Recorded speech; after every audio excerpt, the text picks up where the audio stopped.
ain't going to that. And now I'm here, and it's very, very affirming, and it's resonant with my beliefs in life. All right, can you name one pivotal activity that occurred last year that really had a profound influence on your life when you came to your first retreat? Influence. Or just touched you in a special way? Okay, that's a better word for me, because without, at the risk of sounding like a know-it-all, which I'm not, this is a African centered living, and discussion is something that's everyday thing for me, and Adodi is just resonant with that way of being that I have. But what particularly moved me was when I heard the story last year. Differently from this year, there was a film strip presentation of the history of the organization, and one of the founding brothers said the reason that I was driven to implement Adodi was because the white gay model and the white gay frame of reference was not doing it for me. It was not fulfilling me. It was not feeding me, and I feel like I needed something else. And Adodi was going to be something that was going to be African, and I assumed that was the case why this thing was started, but I heard it concretely from a brother who has since passed in terms of what his intention was in developing Adodi. So that was very moving for me.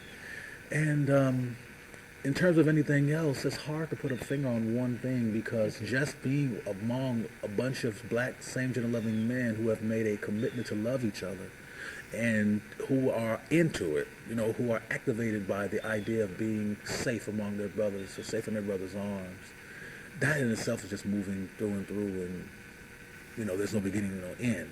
Just that you're in that space and that intention, for me, it's very, very moving. Because in the world that I live in, which is not up on a hill in Adodi, it's a very vicious place. It's a very confusing place, full of brothers and sisters, but we'll focus on brothers for the sake of Adodi, who are just out of their minds in many ways, fragmented, split apart in terms of who they want to take care of, who they want to nurture, which is often not themselves. They abuse themselves and nurture. When you don't, this is how I feel. I keep generalizing, but this is how I felt when I kept searching. But and when you don't get the things or this one thing that you're searching for, or all these things don't fill that void that you have inside, then you really sit down, and some people get frustrated, and I got frustrated, and sometimes you do things or you come bitter. We all act out in different ways. And then I think it's a blessing. Sometimes I think God put people in our lives to guide us to a right path. And sometimes if you're ready for it, and if you're not ready for it, and what have you, or if you listen. And I think Atiba, that's the guy who really came to my life 12 years ago, was really sent to guide me that way. Our relationship has always been spiritual, and taking care of physical and spiritual self. Okay. And last night was great. Just somebody hands on me, and you're blindfolded, and you just feel these pair of hands on you, and you have your hands on someone, and the comforting, the feeling of peace of mind. That's what I'm gonna say. The peace of mind, even though you're going up, and you don't know. I guess the concern was not if I was going to fall, but the touch was the feeling. Then going up the hill and hearing the voices, the strong, deep voices singing, hearing the wind, the trees. When this hand is on you, and all this is going, all the sensation is going around in your mind, the hands on your shoulder, the brother voices singing, calling, waiting on us, excited for us, and just excitement of the celebration that they're happy that you're here, the acceptance, you just, then when you get there, the power of their presence, their voice, the unity. We're submitting ourselves to this circle. It's okay, yes, I accept this, I want this, please accept me. And I know it sounds weird, but it's very sexual in a way. It's passive and it's aggressive at the same time, the whole ritual, when you think about it. You know, here come the newcomers submitting to the old members, and the old members are, yes, we accept you. You know, it's like, it could be like sex in another sense that it's very spiritual. Yes, it's very spiritual, and it's a great sensation, and you go around and you just feel safe. The peace. It's just like, and then you feel the warmth when we're there in a circle, the warmth of the fire, the crackling. I heard certain brothers' voices in the background. You feel or you hear the sincerity in their voice, the power, and the unity, and that's what that power is. Go ahead and share. Oh, but anyway, God. Anyway, when I was about 9 years old, I was like in the fourth grade or something like that. I had fallen in love or fallen in profound like and attraction to other males or boys my age before that, but this one was particularly significant because boyfriend flowed out of my mouth and out of my being, boyfriend. And I'll give you some context. When I was in fourth grade, there was this guy named Lawrence Green that I thought was the beginning and the end. I thought he was absolutely stunning, a beautiful young brother. And we were good friends, and I was still subjectively naive at the time to think that all boys felt the same way I felt, because I didn't come from a family that made a conscious effort to give us homophobic ideas. Not because it was pro-homosexual, not, it just had other things on his mind. Okay. So I want to give that impression, but it wasn't. I've heard that people have profoundly, actively homophobic guardians in their lives that helps to teach them to hate themselves. I didn't have that. And one day I asked Lawrence, after being his friend and watching him play baseball and just being in awe of his very being and just being totally in love with him, I asked him to come over to my house for dinner. He asked me for permission to go to my house for dinner. And when on my way home, my sister, we ran into my sister at the clothesline. There were these T type of clotheslines where there's two T's on it. Yes. Yeah. Now, give me a location. Where are we? We're L.A.? We're in South Central Los Angeles, Watts. Okay. Watts. All right. And my sister was sitting on one of the T's, on the two T's that hold the clothesline. She was chewing the heck out of some strawberry bubble gum, and she's a year younger than me. She was like 7, and she was swinging her legs under the T, and she said, "Who is that?" Because I rarely have ever brought anybody home from school. So my little sister said, "Who was that?" As she chewed the heck out of this gum. And I said, "This is Lawrence." And I'm serious. It flowed out of me like water or like breath. I said, "This is Lawrence. He's my boyfriend." And my sister, who came from the same family as I, was not homophobic yet either. And her response to it was not homophobic at all. It was more like, what do you call it? Competitive. There's a word for it, between sibling rivalry. It was more like she had more of a sibling rival. Like, so what? Tomorrow I'm bringing my boyfriend home too.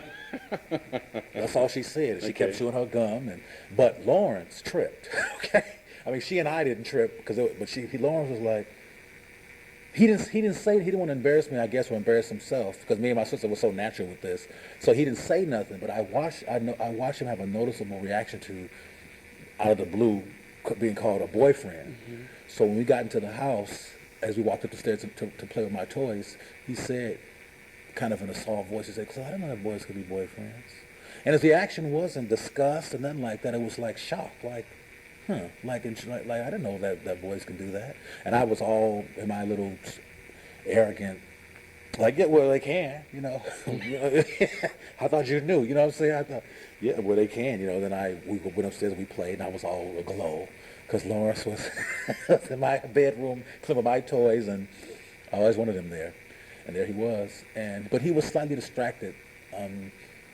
Not reactive in a major way, because he kept on playing with toys and stuff, but he was distracted throughout the evening by this boyfriend comment.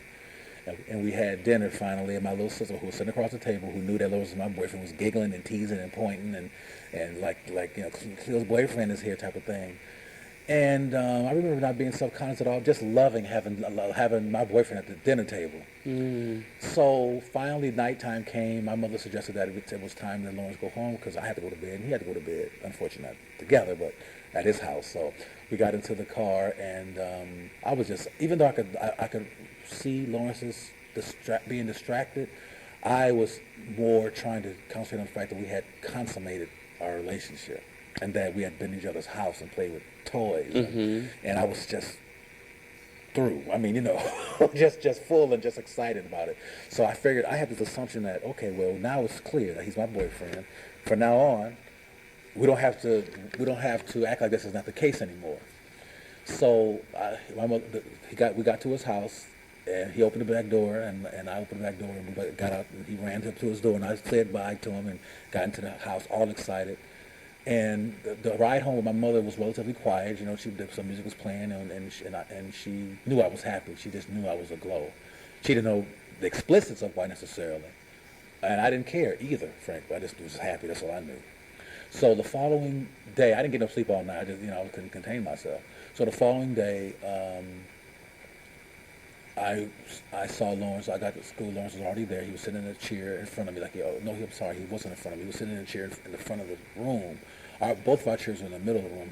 He sat in front of me, and I sat behind him, and he was always there for me to play with the back of his head and mess with him during class, but he wasn't there no more. We had assigned seats, and he was in the front of the class, and I still was in my class, my seat in the middle. I thought that was odd.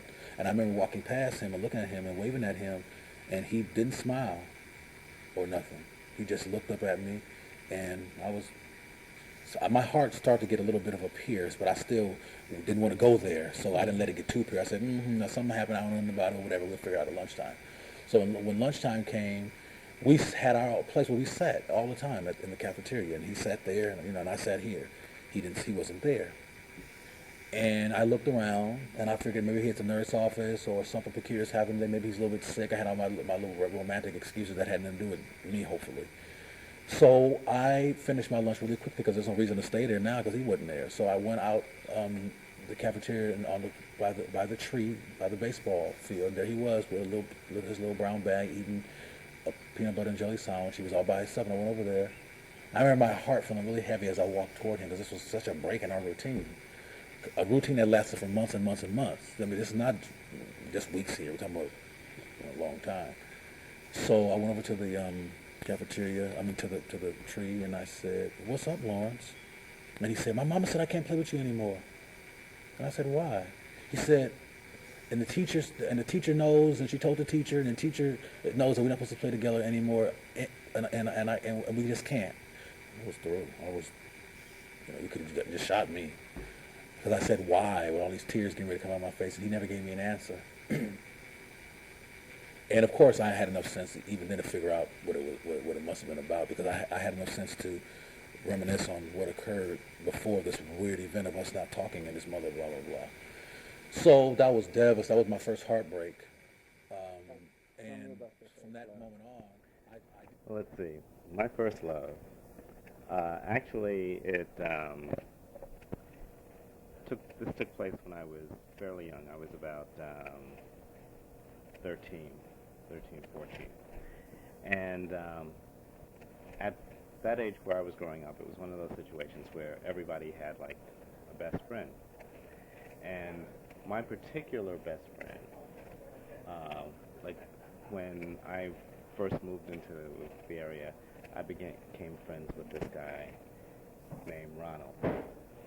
And just to give you a little background on Ronald, you know how in every neighborhood there's always this one guy that's real popular, can do no wrong, seems to be great at everything. Mm-hmm. Well, that was Ronald.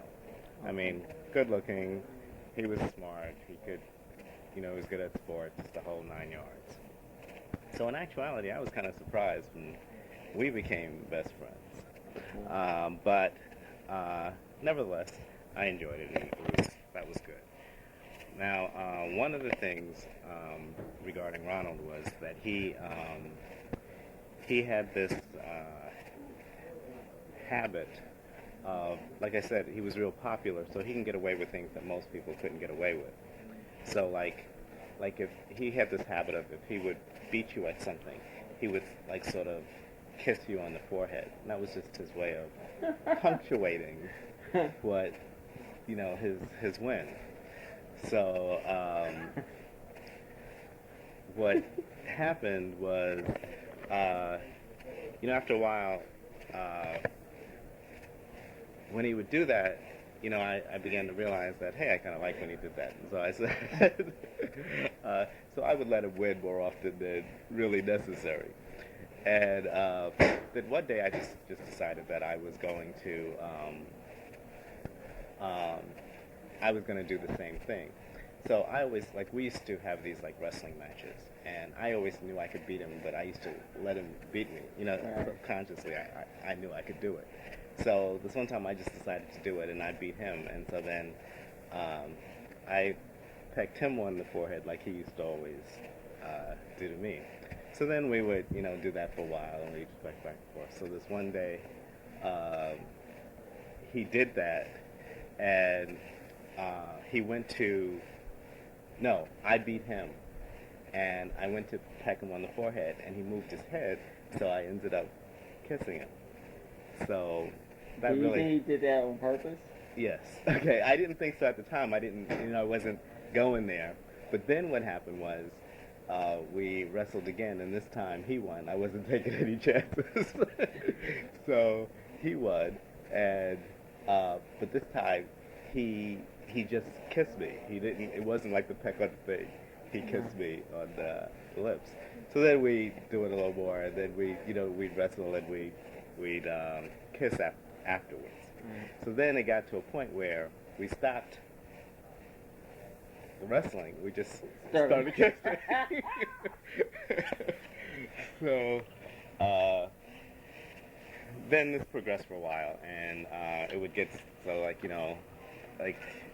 we'd get together and we'd have these marathon kissing sessions. So that went on, and what would always happen is, we'd get together and we'd do that, and it just sort of progressed for a while.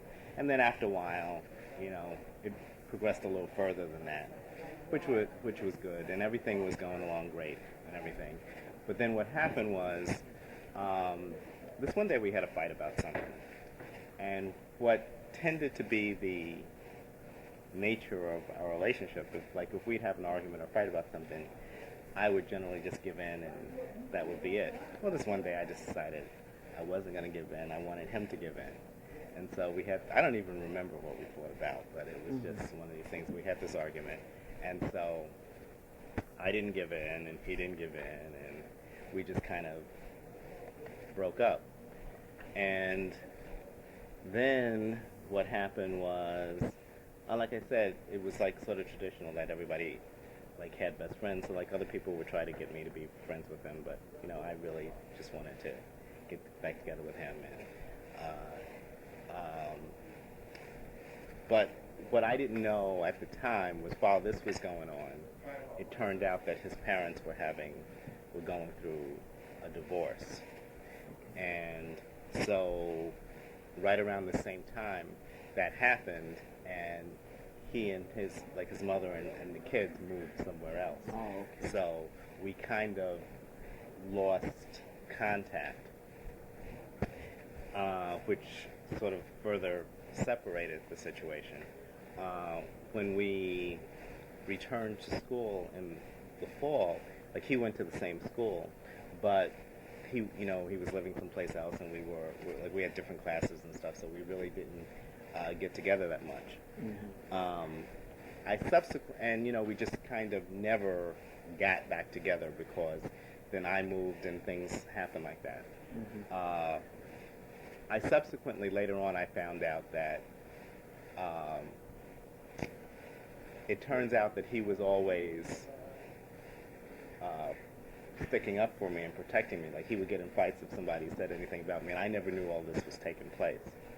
And so it really, like, when I found out, I felt, I felt bad, and I similarly would never like really be close friends with anybody else, because I just didn't want it to affect our friendship. Figuring that at some point we'd just get back together. Well, time passed and that didn't happen. Later on, I came to realize that the relationship that I had with him sort of clouded over all other relationships that I had. In what way? In that I was always kind of trying to recapture that closeness and that level of intensity and togetherness with someone else. Also, in that, because of that, for a long time, I would not open myself up emotionally to other people, because I was really hurt when it kind of ended, and even though it may seem like, because by the time it ended, we were like 15, 16, something like that, and it seems like you're really young, and that's what I, in my mind, just thought it wasn't any big deal to it, but then I've come to realize that it was significant, and I was still measuring other people and things on that and in some ways even like found that, like, being attracted to that personality type, and What kind of personality type? just very independent, kind of the natural born leader type, that kind of thing. And just though I think at this point in my life I've changed, I do still recognize that it was a big part of, or had a big effect on how I looked at relationships and people and things like that. And the man you were attracted to. Right. Just a little bit about, can you kind of talk about what it was that you loved about him? I think what I probably loved about him was the fact that I think he knew me as I was and loved me as I was. That I think. But And when was the first time you were in love? the first time I was in love came years later. The first time I was in love, I was 26. Okay. And yeah. But more about that too? You don't want to share it with me? Well, I don't With mind me? sharing too, but these stories are so thorough. I mean, they're so long and drawn out. But don't you? They're important. Okay, well, Don't you think they're important? I You've have- written about them. you heard about that too? You didn't read about that. Which are the 26-year-old LA? LA. No. You were in somewhere else. Were you in another state? No, I didn't. I don't think I mentioned the state, Okay. but it was in L.A. Yeah. Well, I'll give a summary of that because you can review the materials if you've seen them already. And plus, frankly, it's a painful story to Yeah, tell. I know it is. It's. I mean, I haven't had relationships since, so the wound in some ways is kind of still gaping for me. Okay. There's been nothing that has filled that space, Since. and I wish there were, frankly, but that's another story. Because he passed now about 4 years ago. But anyway, to make a long story short, we met at, it was as corny as it's going to sound and as cliche as it's going to sound, it was great attraction, if not love. It was great attraction and adoration from first sight. I thought he was just the finest thing that ever graced the planet. And he was about your complexion. He was just so beautiful to me. Big brown eyes and a smile that just could knock trees down. Just a big, gorgeous smile and big brown eyes. Just a beautiful black brother. And Go ahead. Let's go going. we met at in the kind of context which people tend to find me, which is in some kind of social, political, action-oriented thing for black men who love men, or for people of African descent, regardless of sexual expression or gender focus. Anyway, I'm going to summarize this. We met. We went out. I didn't, even though I liked him from the first time, I still even at 26 had my issues around straight up telling somebody that I liked him. I was very afraid of that, or of rejection. So I didn't tell him nothing for a year. And finally he was in the midst of creating a telephone directory for Sims and Loving Brothers of African descent. and he needed everybody's phone number, and he needed to give everybody else's phone number so they can call him and give him information on how to compile this book. So that was under the guise of that is how I got his phone number. He got my phone number, and I remember getting his phone number, cherishing it like it was a precious diamond, and making sure I wasn't going to lose. You know, if you lose stuff, sometimes I wasn't going to lose this. And I put it deep in my pocket. And when I got home, I just took it out and found a place. Like I had a big, large crystal paperweight, and I put it under the paperweight on top of my desk. I wasn't going to lose that. But I was scared to death to call him, so I didn't call him until maybe 4 days later. I said, I'm calling him. Scared to death. And I called him. Now, one thing that's different about this situation than it was with Lawrence and the others, that I knew he was same-gender loving. There was no doubt. You know, I knew he was a brother who loved brothers. So I didn't know how he felt about me, but we talked, and New Year's was coming, and after me attempting to survive that conversation, because I was surviving, I was so nervous. Finally, we talked. I came up with the idea of maybe us going out. To my shock, he agreed, and he took me to this wonderful restaurant. We stayed together for 5 days straight. After that experience, of New Year's, this wonderful restaurant. It was New Year's, right? It was New Year's, and we had New Year's together, and I was in heaven. I was in absolute joy. I was a mess, a wonderful mess of just elatedness. And we spent 5 days together. We didn't go to work. We didn't do nothing. We just in each other's face. And finally, 5 days later, we both said, we got to be responsible here. We got jobs and stuff. And we finally went to work and commenced having lunch and dinner every day and spending at each other's house every day. Finally, about 3 or 4 months later of intensity and wonderfulness, we decided to live together. And the long story short, he had AIDS, full-blown AIDS. I didn't know. He didn't tell me. That got really dramatic with his family and all kind of stuff that I won't get into right now. Look, again, I'll submit you the story if you don't have it already. And we were separated by the complications that came with that. His family not wanting him with me. His family not knowing that I didn't know that he had HIV and that he had AIDS. I did not know he had AIDS. There was all this stuff going on, this drama that I did not understand, and we wound up breaking up. I was devastated, brokenhearted, lost 36 pounds because I didn't eat for weeks and weeks and weeks until I was forced to by very, very concerned associates and friends. And that was my first love. And again, I've edited for time and preventing pain purposes. That's why I write stuff down and say, look, you experienced that. I don't want to go there. That's one reason why I tell stories, because I think that the story has teaching in it and power in it in terms of what we go through. But I don't want to keep telling it, so I write it down. Okay. But that was my first love. I was in love. I was in otherworldly love. But my first actual, when I was attracted to a man, well, boy, was when I was in second grade. Do you believe that? His name was David. I remember him very well. He had a little gap in his tooth.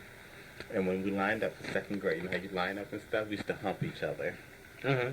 And people say, what y'all doing? It was, it was like nothing. But I was so aroused, and we used to hold hands and things like that. I mean, I don't know. That was my first one. I had a real crush on David, and we just couldn't separate. And he didn't live in my neighborhood, and we were too young, like, to travel like that far away to visit each other. So school was elementary school. The second grade was it. It was the time when we get our little freak on. What about your full sexual encounter? Your full sexual encounter with another man? That happened with a cousin. And how old were you? Oh God, maybe 11 or so. And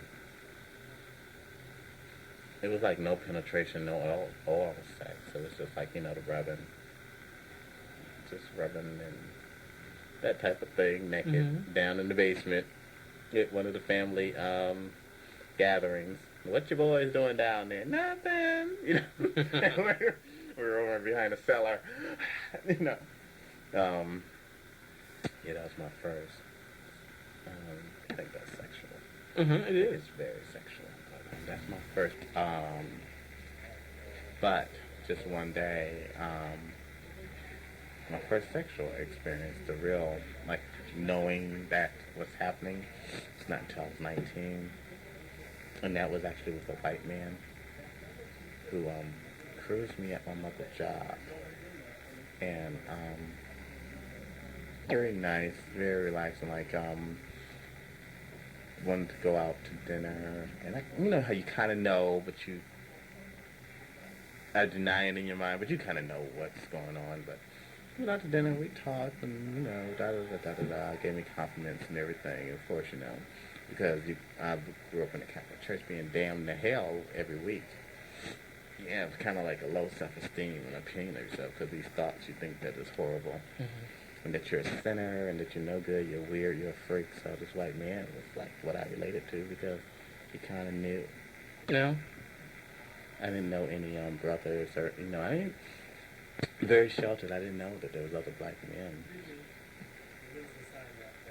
But I didn't do anything to him, because I just thought it was like totally gross.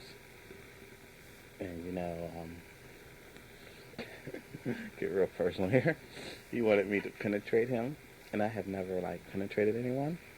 And I was just, like, real stupid about it, you know. I was just like, you want me to stick this in that little hole? Isn't it gonna hurt, you know? And so, it was like, yeah. So it was, like freaked out for me, you know.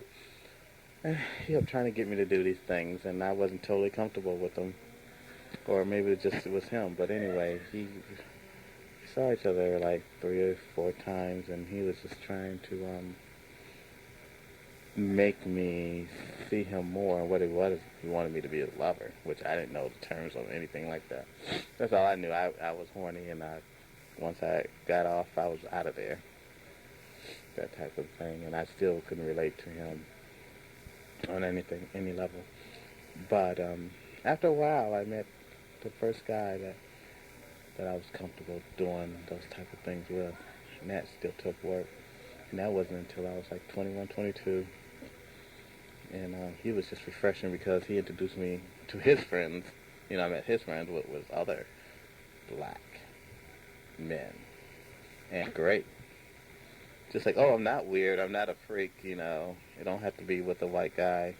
Because in my house, it was a white thing. It wasn't like a black thing. You know, our boys don't do that kind of stuff. Those white boys do that freaky stuff. That's what I used to hear from my parents, my grandfather. And so, after being with him, you know, for a while and meeting people, everything fell in. And he introduced me to and exposed me to a lot. And so how long were you guys together? About 2-3 years. I think I'm going to be safe and all right. Now, if there was one sentence, one phrase, one word to describe your experience here, what would it be? Well, I think this is the 3rd time, and this is just my personal. It's a wonderful thing. I keep saying that over and That's over all right. and over, but that's what I feel. It's a wonderful thing. It's the spirit. It's the spirit. It's nothing you can grab, nothing you can look at, but it's definitely something you can feel. Mm. It's what's guiding me. That's what's allowing these tears of joy. They began tears of sorrow, but they're actually tears of joy, because it's unresolved shit that's going on, or has been going on. It's coming to a closure, and I'm stuck in the mud anymore. I've learned how to lift up, but I've learned that I don't